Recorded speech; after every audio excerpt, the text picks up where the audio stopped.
Hi, എൻ്റെ പേര് Shahbaz Ahmed, business കൺസൾട്ടൻ്റാണ്. നിങ്ങൾ ബിസിനസ് സ്റ്റാർട്ട് ചെയ്യാൻ പോകുന്നുണ്ടെങ്കിൽ അല്ലെങ്കിൽ ബ്രാൻഡ് രജിസ്റ്റർ ചെയ്യാൻ പോകുന്നുണ്ടെങ്കിൽ ബിസിനസ്സുമായി ബന്ധപ്പെട്ട് നിങ്ങൾക്ക് വേണ്ടിയിട്ടുള്ള എല്ലാ കൺസൾട്ടേഷനും നമ്മൾ നൽകുന്നതാണ്. കൂടാതെ ബിസിനസ് രജിസ്ട്രേഷൻ നടക്കുന്ന എല്ലാ സർവീസുകളും ഞങ്ങൾ പ്രൊവൈഡ് ചെയ്യുന്നുണ്ട്. ഇന്ന് ഞാൻ പറയാൻ പോകുന്നത് ട്രേഡ് മാർക്കിനെ കുറിച്ചാണ്, അല്ലെങ്കിൽ ബ്രാൻഡിങ്ങിനെ കുറിച്ചാണ്. എങ്ങനെയാണ് ഒരു ട്രേഡ് മാർക്ക് രജിസ്റ്റർ ചെയ്യേണ്ടത്, എങ്ങനെയാണ് ഒരു ബ്രാൻഡ് രജിസ്റ്റർ ആവുന്നത്, എങ്ങനെയാണ് ഒരു ബ്രാൻഡ് ബിൽഡ് ചെയ്യേണ്ടത്, ബിൽഡ് ചെയ്യുന്ന സമയത്ത് എന്തെല്ലാം കാര്യങ്ങൾ ശ്രദ്ധിക്കണം, ഒരു ബ്രാൻഡ് ബിൽഡ് ചെയ്ത് കഴിഞ്ഞാൽ എന്തൊക്കെയാണ് ബെനിഫിറ്റ് ഉള്ളത്, ഒരു ട്രേഡ് മാർക്ക് രജിസ്ട്രേഷൻ ചെയ്യുന്ന സമയത്ത് എങ്ങനെയാണ് ബ്രാൻഡ് നെയിം സെർച്ച് ചെയ്യേണ്ടത് തുടങ്ങിയിട്ടുള്ള കാര്യങ്ങളാണ് ഇന്നത്തെ ക്ലാസ്സിൽ ഉൾപ്പെടുത്തുന്നത്. അപ്പോൾ ഡീറ്റെയിൽ ആയിട്ട് നമുക്ക് നോക്കാം. ഫസ്റ്റ്ലി ഞാൻ പറയുന്നത്, നിങ്ങളെല്ലാവരും ബിസിനസ് ഓണേഴ്സ് ആയിരിക്കും, അല്ലെങ്കിൽ ബിസിനസ് ഓണേഴ്സ് ആവാൻ ആഗ്രഹിക്കുന്ന ആൾക്കാരായിരിക്കും. അപ്പം ഈ ക്ലാസ് മുഴുവനായിട്ടും കേട്ടതിന് ശേഷം നിങ്ങൾ ബ്രാൻഡ് രജിസ്റ്റർ ചെയ്യേണ്ടത് എങ്ങനെയാണെന്നുള്ളതിനെക്കുറിച്ചുള്ള കൃത്യമായിട്ടുള്ള ഒരു അറിവ് നിങ്ങൾക്ക് നേടിയെടുക്കാൻ പറ്റും. അതുകൊണ്ട് തന്നെ സ്കിപ്പ് ചെയ്യാതെ മുഴുവനായിട്ട് ക്ലാസ്സിൽ അറ്റൻഡ് ചെയ്യാം. Thank you. നമുക്ക് ക്ലാസ്സിലോട്ട് പോവാം. ട്രേഡ് മാർക്ക് എന്നത് എല്ലാവർക്കും പരിചയം ഉണ്ടാവും, ആ ഒരു നെയിം. അല്ലെങ്കിൽ പലരും പലപ്പോഴായിട്ട് ബ്രാൻഡിങ് അല്ലെങ്കിൽ പല കേസ് റിലേറ്റ് ചെയ്തതായിട്ടും പലപ്പോഴും പറഞ്ഞിട്ടുണ്ടാവും. ഇപ്പം മിൽമ പോലത്തെ ബ്രാൻഡിൻ്റെ കേസുകൾ നമ്മൾ ശ്രദ്ധയിൽപ്പെട്ടിട്ടുണ്ടാവും. അല്ലെങ്കിൽ മറ്റു പല കേസുകളും ബ്രാൻഡിങ് റിലേറ്റ് ചെയ്തിട്ടുള്ള ട്രേഡ് മാർക്ക് റിലേറ്റ് ചെയ്തിട്ടുള്ള കേസുകൾ നമ്മൾ അറിഞ്ഞിട്ടുണ്ടാവും. അപ്പം നമുക്ക് ഇതിൻ്റെ ഒരു ബേസിക് കാര്യങ്ങളിലോട്ട് പോവാം. ഓക്കെ, ഫസ്റ്റ്ലി നമ്മൾ പറയാൻ പോകുന്നത് നേരത്തെ പറഞ്ഞതുപോലെ തന്നെ ട്രേഡ് മാർക്കിനെ കുറിച്ചാണ്. ഓക്കെ, എന്താണ് ട്രേഡ് മാർക്ക്? നമ്മൾ ഈ രണ്ട് രജിസ്റ്റേർഡ് ആയിട്ടുള്ള ട്രേഡ് മാർക്കുണ്ട്, TM ആയിട്ടുള്ള മാർക്കുണ്ട്, ടെമ്പററി മാർക്കുണ്ട്, രജിസ്റ്റേർഡും ആയിട്ടുള്ള മാർക്കുണ്ട്. ഇവ തമ്മിൽ എന്താണ് ട്രേഡ് മാർക്ക്? ഈ കാര്യങ്ങളാണ് ഫസ്റ്റ്ലി നമ്മൾ ചർച്ച ചെയ്യാൻ പോകുന്നത്. ട്രേഡ് മാർക്ക് എന്ന് പറയുന്നത് ഒരു ബ്രാൻഡിൻ്റെ നെയിം ആവാം, ഒരു ലോഗോ ആവാം, ഒരു കോമ്പോസിറ്റ് ആവാം, ഒരു സ്ലോഗൻ ആവാം, ഒരു കളർ പാറ്റേൺ ആവാം. ഇതൊക്കെ നമുക്കൊരു ട്രേഡ് മാർക്കായിട്ട് രജിസ്റ്റർ ചെയ്യാൻ പറ്റും. നമ്മളൊരു ബ്രാൻഡ് നെയിം ഒരുപാട് കാലം യൂസ് ചെയ്തത് കൊണ്ട് നമ്മളതാവില്ല. നമ്മൾ ലീഗലി ഇൻ്റലക്ച്വൽ പ്രോപ്പർട്ടി റൈറ്റ് അല്ലെങ്കിൽ ട്രേഡ് മാർക്ക് ആക്ട് 1999 പ്രകാരം ഒരു ബ്രാൻഡ് നമ്മുടെ പേരിലോ നമ്മുടെ ഫേമിൻ്റെ പേരിലോ രജിസ്റ്റർ ചെയ്താൽ മാത്രമേ അത് നമ്മളതാവുള്ളൂ. അപ്പം അതിൻ്റെ പ്രൊസീജിയർ കൂടെ നമ്മളിതിൽ ഉൾപ്പെടുത്തിയിട്ടുണ്ട്. ഓക്കെ, നെക്സ്റ്റ് ആയിട്ട് നമ്മൾ നോക്കാനുള്ളത് എക്സാമ്പിൾസ് ഓഫ് കുറച്ച് ട്രേഡ് മാർക്കിൻ്റെ കുറച്ച് എക്സാമ്പിൾസ്, ഫേമസ് ആയിട്ടുള്ള കുറച്ച് ബ്രാൻഡിൻ്റെ ഫോട്ടോസാണ് നിങ്ങൾ താഴെ കൊടുത്തിട്ടുള്ളത്. പല ബ്രാൻഡുകളും നിങ്ങൾക്ക് പരിചയം ഉണ്ടാവും. നമ്മൾ പല ബ്രാൻഡിനെ ഐഡൻറ്റിഫൈ ചെയ്യുന്നത് ഒരു ബ്രാൻഡിൻ്റെ ലോഗോ, ഒരു ബ്രാൻഡിൻ്റെ ഡിസൈനോ കളർ പാറ്റേണോ കണ്ടിട്ടാണ്. അപ്പോൾ ഞാൻ കുറച്ച് ബ്രാൻഡിൻ്റെ എക്സാമ്പിൾസ് കൂടെ നമുക്ക് നോക്കാം. ഇപ്പോൾ കൊക്കോകോള, പെപ്സി, നമുക്ക് അതിൻ്റെ ബോട്ടിൽ കണ്ടാലോ അവരുടെ ഷേപ്പ് കണ്ടാൽ പോലും നമുക്ക് ഐഡൻറ്റിഫൈ ചെയ്യാൻ പറ്റും. അപ്പം അവരുടെ ഡിസൈൻ വളരെ യുണീക്കാണ്. അപ്പോൾ നമുക്ക് പെട്ടെന്ന് തന്നെ ഒരു ബ്രാൻഡിനെ ഐഡൻറ്റിഫൈ ചെയ്യാൻ വേണ്ടിയിട്ടാണ് ട്രേഡ് മാർക്കിനെ നമുക്ക് യൂസ് ചെയ്യുന്നത്. അപ്പം ആർക്കൊക്കെ ട്രേഡ് മാർക്കിന് വേണ്ടി നമുക്ക് അപ്ലൈ ചെയ്യാൻ പറ്റുമെന്നുള്ളത് നോക്കാം. നമുക്ക് മെയിനായിട്ട് ട്രേഡ് മാർക്കിനെ അപ്ലൈ ചെയ്യാൻ പറ്റുന്നത് ഒരു ഇൻഡിവിജ്വലിന് ട്രേഡ് മാർക്കിന് അപ്ലൈ ചെയ്യാൻ പറ്റും. കൂടാതെ ഒരു കമ്പനിക്കോ ലീഗലി ഫോം ചെയ്തിട്ടുള്ള മറ്റൊരു ബിസിനസ് ഓർഗനൈസേഷനോ അല്ലെങ്കിൽ ബിസിനസ് ബോഡിക്കോ രജിസ്റ്റർ ചെയ്യാൻ പറ്റും. ചാരിറ്റബിൾ ഓർഗനൈസേഷൻസ്, ഒരു ബിസിനസ് ഓർഗനൈസേഷൻ, ഒരു private limited company, LLP, partnership, അല്ലെങ്കിൽ ഇൻഡിവിജ്വൽസ്, അല്ലെങ്കിൽ ഒന്നിൽ കൂടുതൽ ഉള്ള വ്യക്തികളുടെ പേരിലോട്ടായിട്ടും ട്രേഡ് മാർക്ക് രജിസ്റ്റർ ചെയ്യാൻ പറ്റും. ട്രേഡ് മാർക്ക് നമ്മൾ അപ്ലൈ ചെയ്ത് കഴിഞ്ഞാൽ 8 മണിക്കൂർ മുതൽ 24 മണിക്കൂറിനുള്ളിൽ തന്നെ നമുക്ക് എന്ത് ചെയ്യാൻ പറ്റും? TM യൂസ് ചെയ്യാൻ, ഇതിൻ്റെ രജിസ്ട്രേഷൻസ് അല്ലെങ്കിൽ അപ്ലിക്കേഷൻസ് കംപ്ലീറ്റ് ചെയ്ത് കഴിഞ്ഞാൽ TM യൂസ് ചെയ്യാൻ പറ്റും. ഈ TM യൂസ് ചെയ്തിട്ട് ഒരു പ്രൊസീജിയർ ഉണ്ട്. ആ പ്രൊസീജിയർ മുമ്പോട്ട് നമുക്ക് പറയുന്നതാണ്. ആ പ്രൊസീജിയർ കഴിഞ്ഞ് കഴിഞ്ഞാൽ മാത്രമേ നമ്മളുടെ ട്രേഡ് നെയിമോ അല്ലെങ്കിൽ ട്രേഡ് ലോഗോ നമുക്ക് എന്ത് ചെയ്യാൻ പറ്റൂ? രജിസ്റ്റേർഡ് ആയി കിട്ടുള്ളൂ. രജിസ്റ്റേർഡ് ആയി കിട്ടുന്ന സമയത്ത് നമ്മൾ ഉപയോഗിക്കുന്നത് R എന്നിട്ടുള്ള ചിഹ്നമാണ്. R നമ്മൾ പലയിടത്തും ശ്രദ്ധിച്ചിട്ടുണ്ടാവും. അതിൻ്റെ R എന്ന് കഴിഞ്ഞാൽ നമുക്കത് 10 വർഷത്തേക്ക് നമുക്ക് രജിസ്റ്റേർഡ് ആയി കിട്ടുന്നതാണ്. പിന്നീട് ഓരോ 10 വർഷം കഴിയുമ്പോൾ നമ്മൾ നേരത്തെ പറഞ്ഞതുപോലെ റിന്യൂ ചെയ്താൽ മതി. ഓക്കെ, അപ്പം അടുത്തത് ടൈം ലൈനാണ്. അപ്രോക്സിമേറ്റ് എത്രത്തോളം ടൈം ലൈൻ ആവും എന്നുള്ളത്. ട്രേഡ് മാർക്കിന് ഞാനിപ്പം ഓൾറെഡി TMന് പറഞ്ഞു, പെട്ടെന്ന് തന്നെ നമുക്ക് എന്ത് ചെയ്യാം?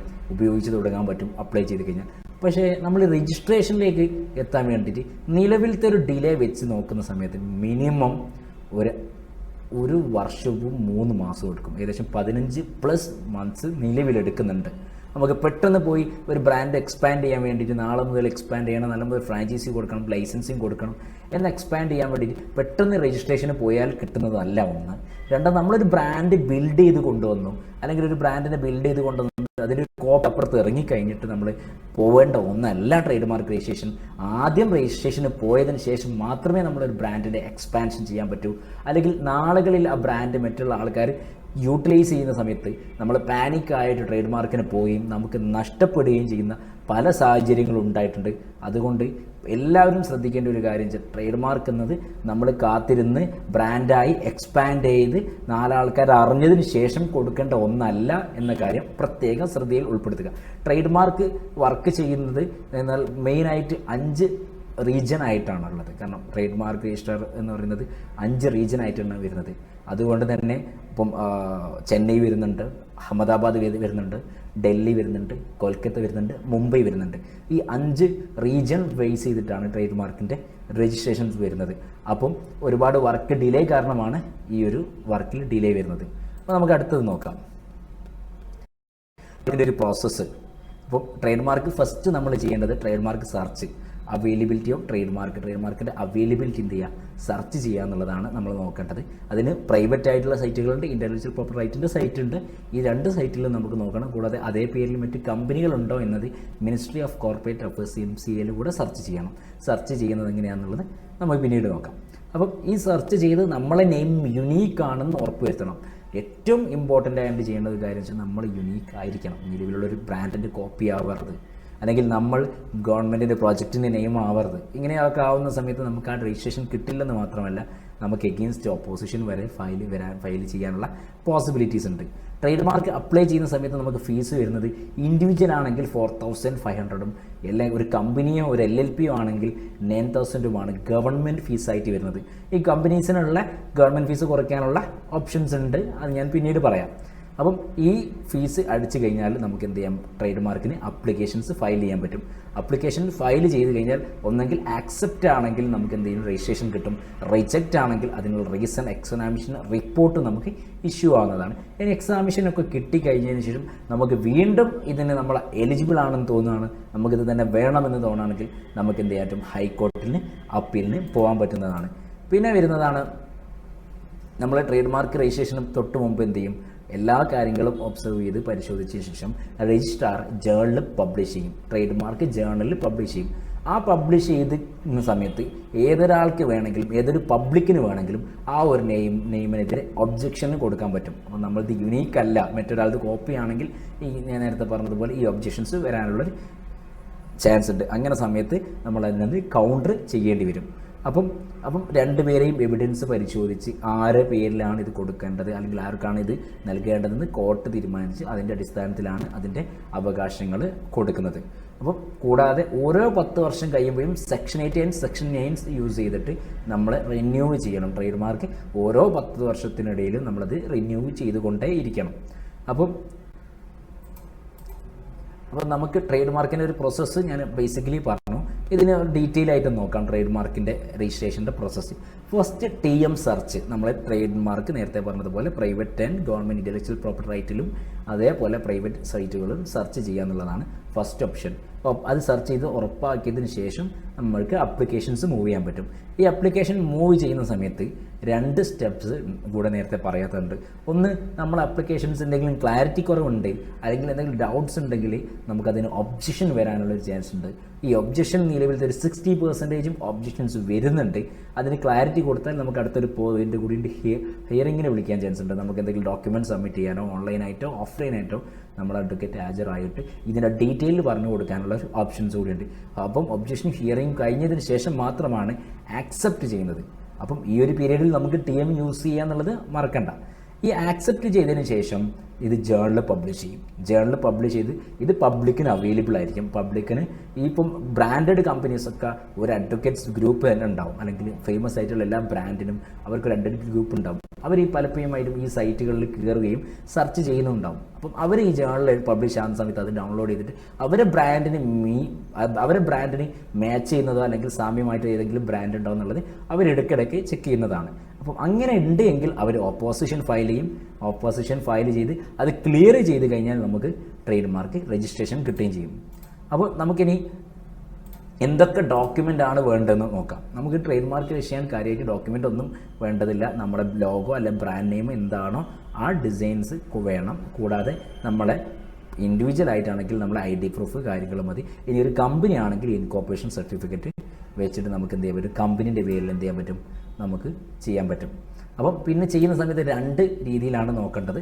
ഒന്ന് ഗുഡ്സ് ഉണ്ട്, സർവീസ് ഉണ്ട്. 1 to 34 വരെ നമുക്ക് വരുന്നത് ഗുഡ്സും 34 to 45 വരെ വരുന്നത് സർവീസുമാണ് വരുന്നത്. അപ്പം അതാണ് ഒന്ന് നോക്കാനുള്ളത്. പിന്നെ നോക്കാനുള്ളത് എപ്പോൾ മുതലേ നമ്മൾ ഇത് യൂസ് ചെയ്യുന്നുണ്ട് എന്നുള്ള കാര്യം കൂടി യൂസർ അഫിഡവിറ്റ് വെച്ചിട്ട് നമുക്ക് ഫയൽ ചെയ്യാൻ പറ്റും. കാരണം നമ്മൾ ഒരു 2 വർഷം മുമ്പോ അല്ല 10 വർഷം മുമ്പോ 20 വർഷം മുമ്പോ യൂസ് ചെയ്യുന്നുണ്ട്, അതിനുള്ളൊരു ബിൽസ് അല്ലെങ്കിൽ ബ്രാൻഡ് നെയിമിൻ്റെ പല മാർക്കറ്റിംഗ് ആയിട്ടുള്ള റിലേറ്റഡുള്ള സോഷ്യൽ മീഡിയ റിലേറ്റഡുള്ള ആഡുകൾ അല്ലെങ്കിൽ പല കാര്യങ്ങളും നമുക്കുണ്ടെങ്കിൽ അതുകൂടി നമുക്ക് ഇതിൻ്റെ അറ്റാച്ച് ചെയ്ത് കഴിഞ്ഞാൽ നമുക്ക് ആ ബ്രാൻഡ് നെയിം കിട്ടാനുള്ള സഹായകമാവും. അപ്പം നമുക്ക് ഇനി അടുത്ത് നോക്കാനുള്ളത് ഇതിൽ പറഞ്ഞിട്ടുള്ള വേറൊരു കാര്യം കൂടെ, നമ്മൾ ഇത് ഫയൽ ചെയ്യുന്ന സമയത്ത് ഒരു 600 റുപ്പീസിൻ്റെ, നേരത്തെ 200 റുപ്പീസ് ആയിരുന്നു, 600 റുപ്പീസിൻ്റെ സ്റ്റാമ്പ് പേപ്പറിൽ ഫോം 48 എന്നുള്ള ഒരു ഫോം ഉണ്ട്, അത് ഫയൽ ചെയ്തിട്ട് നമ്മൾ വെക്കേണ്ടതുണ്ട്. ഓക്കെ, അപ്പോൾ ട്രേഡ് മാർക്കിൻ്റെ മെയിനായിട്ടുള്ള ഫങ്ഷൻസ് നമുക്കറിയാം. ട്രേഡ് മാർക്കിൻ്റെ ഒരു ഫങ്ഷൻസ് പറയുകയാണെങ്കിൽ ഏറ്റവും വലുത് നമ്മളെ ബ്രാൻഡിൻ്റെ വിസിബിലിറ്റി കൂടി അല്ലെങ്കിൽ ബ്രാൻഡ് അയക്കുന്ന സമയത്ത് മറ്റുള്ള ആൾക്കാർ യൂസ് ചെയ്യാതിരിക്കുക എന്നുള്ളതാണ്. അപ്പം ഇതിനൊരു നമുക്ക് ഏറ്റവും വലിയൊരു ബെനിഫിറ്റ് ആയിട്ട് വരുന്ന ഗുഡ്സ് ആണെങ്കിലും സർവീസ് ആണെങ്കിലും അതിന് ഡ്യൂപ്ലിക്കേറ്റ് ഇല്ലാതെ അല്ലെങ്കിൽ മറ്റുള്ള ആൾക്കാർ വരുന്ന സമയത്ത് ലീഗലി പ്രൊട്ടക്റ്റ് ചെയ്യാനുള്ള റൈറ്റ് ഉണ്ട്. അല്ലെങ്കിൽ ലീഗലി മറ്റുള്ളവരെ യൂസ് ചെയ്യുന്നുണ്ടെങ്കിൽ ട്രേഡ് മാർക്ക് എൻഫോഴ്സ്മെൻറ്റിനെ അറിയിച്ച് കാരണം അത് നമുക്ക് ലീഗലി നടപടിയെടുക്കാനും അവർക്കെതിരെ ഫൈൻ ചുമത്താനും ഉള്ള അവകാശമുണ്ട്. ഫ്ലിപ്കാർട്ട്, ആമസോൺ പോലത്തെ സൈറ്റുകൾ പോലും പല ബ്രാൻഡുകളും ഈ രീതിയിൽ ഡ്യൂപ്ലിക്കേറ്റ് അടിച്ചതിന് ശേഷം സെയിൽ ചെയ്തത് ഒരുപാട് കേസുകൾ വന്നിട്ടുണ്ട്, അവർക്കെതിരെ ഫൈനും ചുമത്തിയിട്ടുണ്ട്. അപ്പം പിന്നുള്ളത് ഇതിൻ്റെ മാർക്കറ്റ് വിടുത്താണ്. അല്ലെങ്കിൽ നമ്മളൊരു ബ്രാൻഡ് ആയി കഴിഞ്ഞാൽ ഒരു രാജ്യത്തോ അല്ലെങ്കിൽ നാട്ടിലോ ബ്രാൻഡ് ആയി കഴിഞ്ഞാൽ ആ ബ്രാൻഡിനെ എക്സ്പാൻഡ് ചെയ്യാൻ പറ്റും. നമുക്കത് സോഷ്യലി അല്ലെങ്കിൽ ഓരോ ഏരിയയിലേക്ക് ബ്രാഞ്ചായിട്ട് ലൈസൻസ് ആയിട്ട് ഫ്രാഞ്ചൈസി ആയിട്ട് എക്സ്പാൻഡ് ചെയ്യാൻ പറ്റും. അതിൻ്റെ ഫിനാൻഷ്യൽ ആയിട്ടുള്ള ഒരു വലിയൊരു ഗ്രോത്ത് ഉണ്ടാക്കാൻ പറ്റും, മാർക്കറ്റിലുള്ള വിസിബിലിറ്റി ഉണ്ടാക്കും, ബ്രാൻഡായി വാല്യൂ ക്രിയേറ്റ് ചെയ്യാനും സാധിക്കുന്നതാണ്.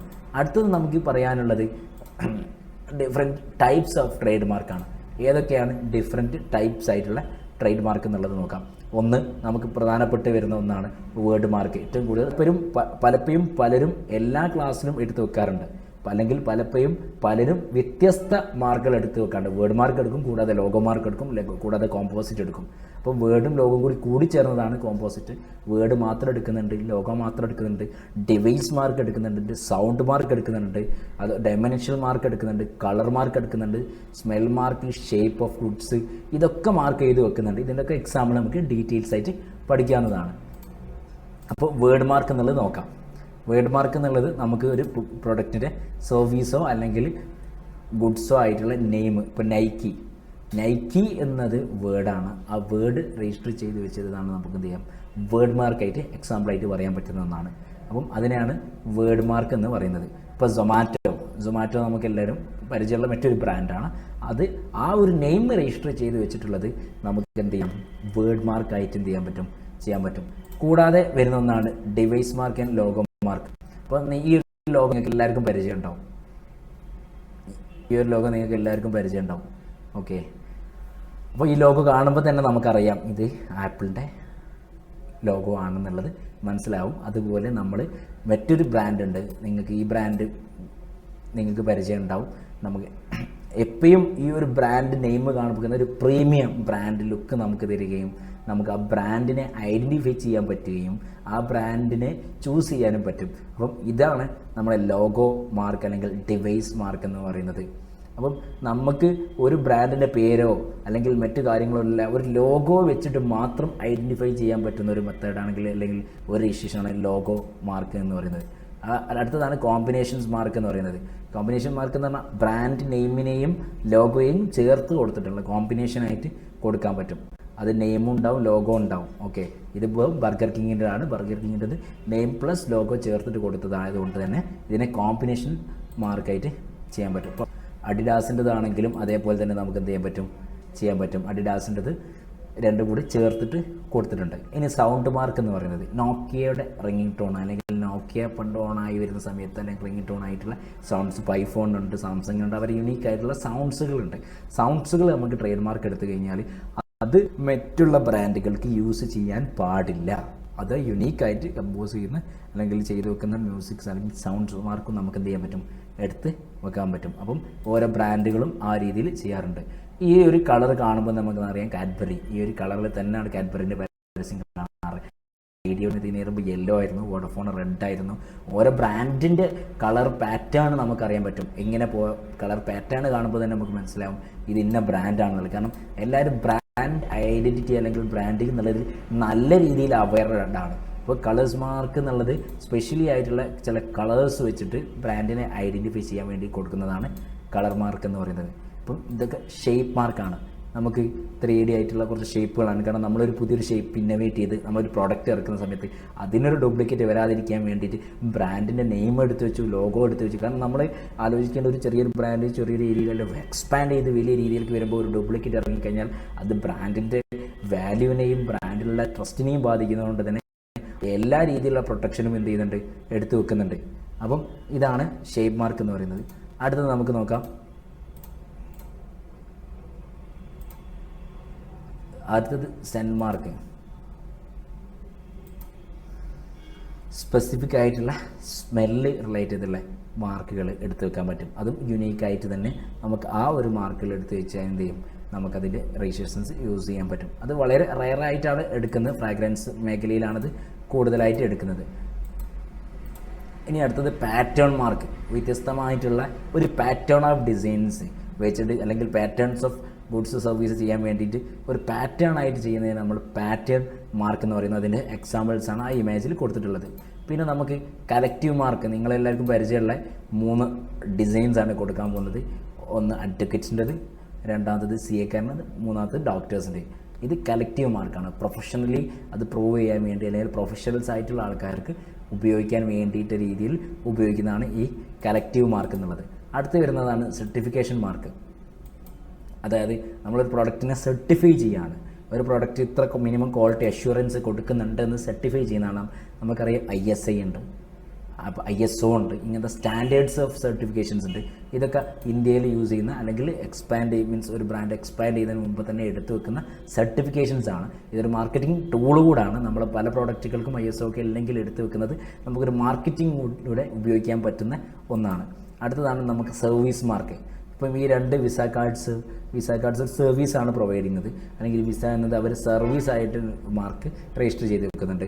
അതേപോലെ നമുക്കറിയാം MGM എന്നുള്ളത് ഒരു ടോം ആൻഡ് ജെറി പോലത്തെ പല ഫിലിംസ് പ്രൊഡക്ഷൻ കമ്പനിയാണ്. അതേപോലെ വ്യത്യസ്ത പ്രൊഡക്ഷൻസ് ഉണ്ട്, വ്യത്യസ്ത പടങ്ങൾ ചെയ്യുന്ന പ്രൊഡക്ഷൻ കമ്പനിയാണ്. അവരിത് കൊടുത്തിട്ടുള്ളത് ഈ ഒരു സർവീസ് മാർക്കായിട്ട്, അതായത് സോങ്സ് അല്ലെങ്കിൽ ഫിലിം റിലേറ്റ് ചെയ്തുള്ള സൗണ്ട് റിലേറ്റ് ചെയ്തുള്ള മാർക്കുകളാണ് കൊടുത്തിട്ടുള്ളത്. അപ്പം ഇനി അടുത്തത് നമുക്ക് സീരിയസ് മാർക്ക് എന്നുള്ളത്. നമുക്ക് ഒരു സീരിയസ് ആയിട്ടുള്ള കമ്പനീസ്, ഇപ്പം ഈ ഒരു ഇമേജ് റൈറ്റ് സൈഡിലുള്ള ഇമേജ് മാത്രം നോക്കിയാൽ നിങ്ങൾക്ക് മനസ്സിലാവും. Tata Motors, Tata steel, Tata groups, Voltas, അപ്പം ടാറ്റ റിലേറ്റ് ചെയ്തിട്ടുള്ള എല്ലാ പ്രോജക്റ്റുകളും ഒരു സീരിയസ് ആയിട്ട് മാർക്ക് എടുത്തുകൊണ്ടേയിരിക്കുന്നതിന് നമ്മൾ സീരിയസ് മാർക്ക് എന്ന് പറയും. അത് ഒരു നേരത്തെ എടുത്തിട്ടുള്ള ഒരു ബ്രാൻഡ് ടാറ്റ ഗ്രൂപ്പിൻ്റെ അണ്ടറിലുള്ള എല്ലാ പ്രോഡക്റ്റുകളും ഒരു സീരിയസ് ആയിട്ടാണ് എടുത്തു വെക്കുന്നത്. അടുത്തത് നോക്കുന്നതാണ് മോഷൻ മാർക്ക്. മോഷൻ മാർക്ക് എന്ന് പറഞ്ഞാൽ നമുക്ക് പലപ്പോഴും പണ്ട് വിൻഡോസ് ഓപ്പണായി വരുന്ന സമയത്ത് നമ്മൾ ശ്രദ്ധിച്ചിട്ടുണ്ടാകും അതിൻ്റെ ഓപ്പണിംഗ് എങ്ങനെയാണ് വരുന്നത്, അല്ലെങ്കിൽ അത് ഏത് രീതിയിലാണ് ഓപ്പൺ ആകുന്നത്. ഒരു വ്യത്യസ്തമായ രീതിയിൽ ഓപ്പണായി വരും. അതിൻ്റെ മോഷൻസ് അല്ലെങ്കിൽ ലോഗോ വരുന്നത്, ഡിസൈൻസ് വരുന്നതൊക്കെ നമ്മൾ 98 മുതൽ അല്ലെങ്കിൽ പല സോഫ്റ്റ്വെയർസും ഓപ്പണായി വരുന്നത്, ഫോൺ ഓപ്പണായി വരുന്നതൊക്കെ മോഷനായിട്ടാണ്. അതെടുത്ത് വെക്കുന്നതാണ് നമ്മൾ എന്ത് ചെയ്യുക, മോഷൻസ് മാർക്ക് എന്നുള്ളത്. ഓക്കെ, അപ്പോൾ ലംബോർഗിനിയുടെ ഒരു മൂവ്മെൻറ്റ് മോഷൻസ് മാർക്കായിട്ട് ചെയ്തു വെച്ചിട്ടുള്ളതാണ്. അപ്പം ട്രേഡ് മാർക്ക്സ് ഇന്ത്യയിൽ ഞാൻ നേരത്തെ പറഞ്ഞതുപോലെ ട്രേഡ് മാർക്ക് വരുന്നത് ട്രേഡ് മാർക്ക് ആക്ട് 1999 പ്രകാരമാണ് നമുക്ക് ഒരു ബ്രാൻഡ് നെയിം രജിസ്റ്റർ ആയി കിട്ടുന്നത്. അത് കൺട്രോൾ ചെയ്യുന്നത് control and general of patent design and trade മാർക്കിൻ്റെ അണ്ടറിലാണ്. മിനിസ്ട്രി ഓഫ് കൊമേഴ്സ് ആൻഡ് ഇൻഡസ്ട്രീൻ്റെ അണ്ടറിലാണ് വരുന്നത്. ഇതിലാണ് നമുക്ക് അടിയിൽ നേരെ താഴെ വരുന്ന ആളാണ് രജിസ്ട്രാർ ഓഫ് ട്രേഡ് മാർക്ക് എന്ന് പറയുന്നത്. ഈ ഇദ്ദേഹത്തിൻ്റെ അണ്ടറിലാണ് ഈ 5 റീജിയനുകൾ പ്രവർത്തിക്കുന്നത്. ഓക്കെ, ഇതാണ് ട്രേഡ് മാർക്കിൻ്റെ വരുന്നത്. അപ്പോൾ ഞാൻ നേരത്തെ പറഞ്ഞ പോലെ എങ്ങനെയാണ് സെലക്ട് ചെയ്യേണ്ടത്, how to select a trade mark, it's a big question. വളരെ ഇതിനെക്കുറിച്ച് സംസാരിക്കുകയാണെങ്കിൽ നമുക്ക് ബ്രാൻഡിങ് റിലേറ്റ് ചെയ്തിട്ടുള്ള കാര്യങ്ങളെക്കുറിച്ച് പോലും സംസാരിക്കേണ്ടി വരും. നമ്മൾ നിലവിൽ നേരത്തെ പറഞ്ഞ സെർച്ച് ചെയ്തതിന് ശേഷം വളരെ യുണീക്ക് ആയിട്ടുള്ള നെയിമാണോ, നേരത്തെ ഏതെങ്കിലും ബ്രാൻഡ് നെയിമിൻ്റെ സ്പെല്ലിങ്ങിലോ പ്രൊനൗൺസിയേഷനിലോ അല്ലെങ്കിൽ 2-3 ലെറ്റേഴ്സ് ഒഴികെയുള്ളതെല്ലാം സാമ്യമാണോ എന്ന കാര്യങ്ങളൊക്കെ നമ്മളത് പരിശോധിക്കേണ്ടതുണ്ട്. അത് വേർഡ് എന്ത് ചെയ്യണം, എപ്പോഴും യുണീക്കായിട്ട് സെലക്ട് ചെയ്യുക എന്നുള്ളത് വെരി ഇമ്പോർട്ടൻ്റ് ആണ്. ഇപ്പം ക്ലാസ്സസ് ഓഫ് ട്രേഡ് മാർക്ക് ഞാൻ നേരത്തെ പറഞ്ഞു 1 to 45 വരെയുള്ള ക്ലാസ്സസ് ഉണ്ട്. അതിൽ 1 to 34 വരെ പ്രോഡക്റ്റും 34 to 45 വരെ സർവീസുമാണ് വരുന്നത്. അപ്പം ഈ ക്ലാസ്സസുകളെ ഒരു ലിസ്റ്റാണുള്ളത്. ഇത് നിങ്ങൾ ഗൂഗിളിൽ അടിച്ച് നോക്കിയാൽ നിങ്ങൾക്ക് കിട്ടുന്നതാണ്. ഓക്കെ, ഇതിൻ്റെ ഡീറ്റെയിൽസ് നമുക്ക് സ്കിപ്പ് ചെയ്ത് പോവാം. അപ്പം 45 ഓരോന്നും അഡ്വർടൈസ്മെൻറ്റ്, ഫിനാൻഷ്യൽ ഇൻഷുറൻസ് ഓരോന്നും ഓരോ ക്ലാസ്സിലാണ്. Food and drinks, hotel service, medical, beauty, legal and security, personal and social service എല്ലാം ഇതിൽ ലിസ്റ്റഡ് ആയിട്ടുണ്ട്. അപ്പം ട്രേഡ് മാർക്ക് എപ്പോഴാണ് യൂസ് ചെയ്യുക എന്നുള്ളതാണ് അടുത്തൊരു ചോദ്യം. ട്രേഡ് മാർക്ക് സ്റ്റാൻഡ് ഫോർ നമ്മൾ അപ്ലിക്കേഷൻ മുമ്പ് ഇത് രജിസ്ട്രേഷൻ കിട്ടിയിട്ടില്ല, ഈ ഒരു പീരീഡിനാണ് കാര്യമായിട്ട് നമ്മൾ യൂസ് ചെയ്യുക. അത് മാത്രം ഓർത്ത് വെച്ചാൽ മതി. അതിൽ സ്ലോഗൻ ആവാം, ലോഗോ ആവാം, ബ്രാൻഡ് നെയിം ആവാം, അതെല്ലാം രജിസ്ട്രേഷൻ കിട്ടാതെ യൂസ് ചെയ്യുന്ന പീരീഡിനാണ് നമ്മൾ എന്ത് ചെയ്യാം, TM യൂസ് ചെയ്യാം. അപ്പം 6 എന്ന് പറഞ്ഞാൽ നമുക്ക് രജിസ്ട്രേഷൻ കിട്ടി, ഒരു 10 വർഷത്തേക്ക് നമുക്ക് രജിസ്ട്രേഷൻ കിട്ടി. അത് നമുക്ക് 6 ഒരു ബ്രാൻഡിന് ഒരു 6 കിട്ടിക്കഴിഞ്ഞാൽ നമ്മളൊരു ഷോപ്പിലോ അല്ലെങ്കിൽ ബിസിനസ് ഫേമിലോ കയറുമ്പോൾ 6 കണ്ടാൽ നമുക്ക് ഉറപ്പിക്കാം ഇത് അത്യാവശ്യം പഴക്കമുള്ള ഫേമായിരിക്കും. കാരണം 1.5 വർഷം മിനിമം കഴിഞ്ഞിട്ട് രജിസ്ട്രേഷൻ കിട്ടുള്ളൂ. അപ്പം രജിസ്റ്റേർഡ് ആയി കഴിയുമ്പം ആ ഒരു അതിലുണ്ടാകുന്ന ഒരു ട്രസ്റ്റ് എന്ന് പറയുന്നത് ചെറിയ രീതിയിലല്ല. നമ്മളിപ്പോൾ ബിസിനസ് ചെയ്യാൻ തുടങ്ങിയിട്ട് 10-20 വർഷമായിട്ടുണ്ടാവും, അല്ലെങ്കിൽ 20 വർഷമായിട്ട് പോലും നമ്മൾ രജിസ്ട്രേഷൻ എടുത്തിട്ടില്ല എങ്കിൽ നമ്മുടെ ഫേമിൽ വരുന്ന ആൾക്കാർക്ക് ഇതിന് ഓർമ്മ ഉണ്ടല്ലോ. പലരും വ്യത്യസ്ത കസ്റ്റമേഴ്സ് ആയിരിക്കും, അവർക്ക് ഓർമ്മ ഉണ്ടല്ലോ നമ്മൾ ഇത്രയും കാലം ഈ ഫീൽഡിലുണ്ടെന്നും നമ്മൾ എക്സ്പേർട്സ് ആണെന്നും നമുക്ക് നല്ല രീതിയിൽ പ്രൊഡക്റ്റോ സർവീസോ പ്രൊവൈഡ് ചെയ്യാൻ പറ്റുമെന്ന കാര്യങ്ങൾ പ്രൂവ് ചെയ്യാൻ കൂടെ നമുക്ക് ഈ 6 യൂസ് ചെയ്യാൻ പറ്റും. അപ്പം ഇത് യൂസ് ചെയ്യാൻ വേണ്ടിയിട്ട് പിന്നെയാണ് നേരത്തെ പറഞ്ഞതുപോലെ 10 വർഷം കഴിഞ്ഞാൽ നമ്മളത് മെയിൻറ്റെയിൻ ചെയ്യണം. ഓരോ 10 വർഷം കഴിയുന്ന സമയത്തും നമ്മളത് ട്രേഡ് മാർക്ക് റിന്യൂ ചെയ്തുകൊണ്ട് എടുക്കണം. അപ്പോൾ എന്നാൽ മാത്രമേ നമുക്കത് മുമ്പോട്ട് കൊണ്ടുപോകാൻ പറ്റൂ, അല്ലെങ്കിൽ അത് ക്യാൻസലായി പോകാനും നമുക്ക് പിന്നീട് അത് നഷ്ടപ്പെട്ടു പോകാനുള്ള ചാൻസസ് ഉണ്ട്. അപ്പോൾ പിന്നെ ഒന്നാണ് ഇൻ്റർനാഷണൽ ട്രേഡ് മാർക്ക് എന്നുള്ളത്. ശരിക്കും ആദ്യമേ പറയേണ്ട ഒന്നാണ് ഇൻ്റർനാഷണൽ ട്രേഡ് മാർക്ക് എന്നത്. ഒരു ബ്രാൻഡ് എക്സ്പാൻഡായി, ഒരു രാജ്യത്ത് എക്സ്പാൻഡ് ആയി കഴിഞ്ഞാൽ അത് ചിലപ്പോൾ മറ്റൊരു രാജ്യത്തേക്ക് പോകുന്ന സമയത്ത് അവിടെ അതേ ബ്രാൻഡ് നെയിമിൽ മറ്റൊരു കോപ്പി ഉണ്ടെങ്കിലോ അത് വലിയൊരു ബുദ്ധിമുട്ടുണ്ടാവും. അതുകൊണ്ട് തന്നെ എക്സാമ്പിളായിട്ട് ടെസ്ല 2018 ഇന്ത്യയിലോട്ട് വന്ന് ഇന്ത്യയിൽ രജിസ്റ്റർ ചെയ്തിട്ടുണ്ട്. ഇപ്പം റീസെൻ്റ്ലി ഒരുപാട് പ്രോഡക്റ്റുകൾ അവർ ഇന്ത്യയിൽ ലോഞ്ച് ചെയ്യുന്നുണ്ട്. അപ്പം ടെസ്ല എന്നൊരു ബ്രാൻഡ് അവിടെ എക്സ്പാൻഡ് ആയിരിക്കുന്ന സമയത്ത് ഇവിടെ തന്നെ മറ്റുള്ള രജിസ്ട്രേഷൻ എടുത്തു വെക്കാനുള്ള ചാൻസുകളുണ്ട്. അതുകൊണ്ട് തന്നെ സിംഗിൾ വിൻഡോ സിസ്റ്റം ത്രൂ നമുക്ക് വേൾഡ് മൊത്തത്തിൽ അല്ലെങ്കിൽ വേൾഡിലെ 100-ലധികം രാജ്യങ്ങളിൽ നമുക്ക് എന്ത് ചെയ്യാൻ പറ്റും, രജിസ്ട്രേഷൻസ് എടുത്തു വെക്കാനും സാധിക്കും. അതിനാണ് ഇതിൻ്റെ ജനീവ ആസ്ഥാനമായി പ്രവർത്തിക്കുന്ന വേൾഡ് ലെവലിൽ ട്രേഡ് മാർക്കിനെ അല്ലെങ്കിൽ വേൾഡ് ലെവലിൽ നമുക്ക് ട്രേഡ് മാർക്കിനെ അപ്ലൈ ചെയ്യാനുള്ളൊരു ഓപ്പർച്യൂണിറ്റി ഇന്ന് അവൈലബിൾ ആണ്. അപ്പം അതിന് വേണ്ടിയിട്ടുള്ളതാണ് മാഡ്രിഡ് പ്രോട്ടോക്കോൾ എന്ന് പറഞ്ഞൊരു പ്രോട്ടോക്കോൾ ഉണ്ട്. ആ പ്രോട്ടോക്കോൾ ത്രൂ നമുക്ക് എന്ത് ചെയ്യാൻ പറ്റും, ട്രേഡ് മാർക്കിന് അപ്ലൈ ചെയ്യാൻ പറ്റും. അപ്പം ഇങ്ങനെ ബ്രാഞ്ച് എടുത്തു കഴിഞ്ഞാൽ നമുക്ക് വേൾഡിൽ എന്ത് ചെയ്യാൻ പറ്റും, വേൾഡിലേക്ക് എക്സ്പാൻഷൻ ചെയ്യുന്നത് മറ്റ് രാജ്യങ്ങളിലോട്ട് എക്സ്പാൻഡ് ചെയ്യുന്ന സമയത്ത് അതിന് ലീഗലി അല്ലെങ്കിൽ ഫ്രാഞ്ചൈസി കൊടുക്കുന്ന സമയത്തൊക്കെ ഈ ബ്രാൻഡ് നെയിം അവിടെ വരാതിരിക്കാനും നമുക്കത് എക്സ്പാൻഡ് ചെയ്യാൻ സഹായിക്കുന്ന ഒന്നാണ്. അതിന് വേൾഡ് ട്രേഡ് പോളിസീസ് ഉണ്ട്, അതിന് വേണ്ടിയിട്ടുള്ള സിസ്റ്റംസ് ഉണ്ട്. ഒരു സിംഗിൾ പോർട്ടലിൽ നമുക്ക് എല്ലാ രാജ്യത്തോട്ടും അപ്ലൈ ചെയ്യാൻ പറ്റും. ഓരോ രാജ്യത്തും ഗവൺമെൻറ് ഫീസ് ഡിഫറൻ്റ് ആണ്. നമ്മൾ ഓരോ രാജ്യത്തും പോയി അപ്ലൈ ചെയ്യുന്നത് കോംപ്ലിക്കേഷൻ ആയതുകൊണ്ട് നമുക്ക് വേണ്ട രാജ്യങ്ങളെല്ലാം സെലക്ട് ചെയ്ത് ഒരു സിംഗിൾ വിൻഡോ ത്രൂ നമുക്ക് എന്ത് ചെയ്യാൻ പറ്റും, വേൾഡ് ട്രേഡ് മാർക്ക് എടുത്തു വെക്കാൻ പറ്റും. അപ്പം അറൗണ്ട് നേരത്തെ പറഞ്ഞ പോലെ 120 കൺട്രീസിൽ നമുക്ക് എന്ത് ചെയ്യാൻ പറ്റും, പ്രൊവൈഡ് ചെയ്യാൻ പറ്റും. അപ്പം ഇതാണ് ഇതിൽ കൂടുതലായിട്ട് പറയാനുള്ളത്. ഇനി നമ്മൾ ശ്രദ്ധിക്കേണ്ട ഒരു കാര്യം, നിലവിൽ ട്രേഡ് മാർക്ക് എത്രത്തോളം പ്രാധാന്യം ഉണ്ടെന്നുള്ളതാണ്. ഇന്ത്യയിൽ കഴിഞ്ഞ വർഷം മാത്രം 5,40,000 ബ്രാൻഡുകൾ രജിസ്റ്റർ ചെയ്തിട്ടുണ്ട്, ട്രേഡ് മാർക്ക് എടുത്തിട്ടുണ്ട്. അപ്പോൾ ഇങ്ങനെയും 2024 എടുത്തിട്ട് 2025 കണക്ക് വരുന്ന സമയത്ത് അതിലും കൂടുതലായിരിക്കും. അപ്പം ഓരോ വർഷവും ബ്രാൻഡിങ് ഫീൽഡിലോട്ടുള്ള അല്ലെങ്കിൽ രജിസ്ട്രേഷൻസിൻ്റെ എണ്ണം കൂടുന്നുണ്ട്. അതുകൊണ്ടാണ് ഞാൻ നേരത്തെ പറഞ്ഞത് ഒരു വർഷവും 3 മാസവും വരെ എടുക്കാനുള്ള ഒരു പോസിബിലിറ്റി നമ്മൾ കാണണം എന്നുള്ളത്. അതിനുവേണ്ടി സ്പീഡാക്കാൻ വേണ്ടി നമുക്ക് എക്സ്ട്രാ ഫീസ് അടിച്ചിട്ട് 25,000 അടുത്തുള്ള എമൗണ്ട് അടിച്ച് നമുക്ക് സ്പീഡാക്കിയിട്ട് എന്ത് ചെയ്യാൻ പറ്റും, രജിസ്ട്രേഷൻസ് ഫാസ്റ്റ് ആക്കാനുള്ള ഓപ്പർച്യൂണിറ്റി നിലവിൽ അവൈലബിൾ ആണ്.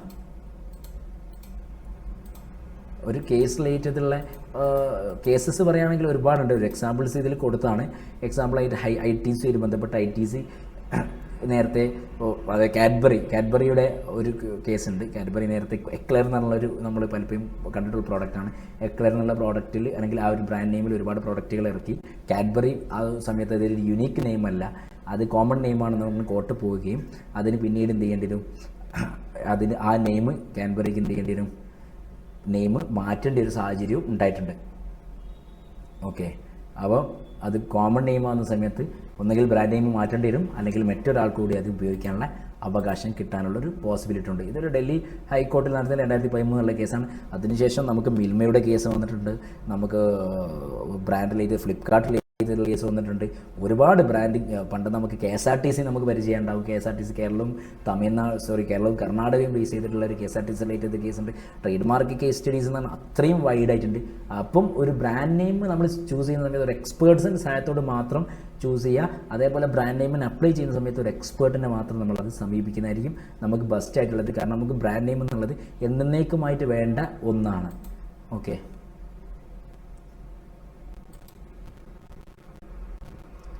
ഇനി നമുക്ക് ഏകദേശം കൺക്ലൂഡ് ചെയ്യാം. അപ്പം പറഞ്ഞ കാര്യങ്ങൾ എല്ലാവർക്കും മനസ്സിലായെന്ന് കരുതുന്നു. ഞാൻ ഇതിൻ്റെ സെർച്ച് ചെയ്യുന്ന ഒരു ഓപ്ഷൻസ് കൂടി വേണമെങ്കിൽ നമുക്ക് നോക്കാൻ പറ്റും. ട്രേഡ് മാർക്ക് എങ്ങനെയാണ് ഒരു ബ്രാൻഡ് നെയിം സെർച്ച് ചെയ്യുന്നത് എന്നുള്ളത് നമുക്ക് വേണമെങ്കിൽ അടുത്ത ക്ലാസ്സിൽ, കാരണം അത് കുറച്ച് ഡീറ്റെയിൽ ആയിട്ട് പറയാണ്ട് അടുത്തൊരു ക്ലാസ്സിൽ എങ്ങനെയാണ് ട്രേഡ് മാർക്ക് രജിസ്റ്റർ ചെയ്യുന്നത് എന്നുള്ളത് പറഞ്ഞുതരാൻ ഒരു ബ്രേക്ക്. Thank you.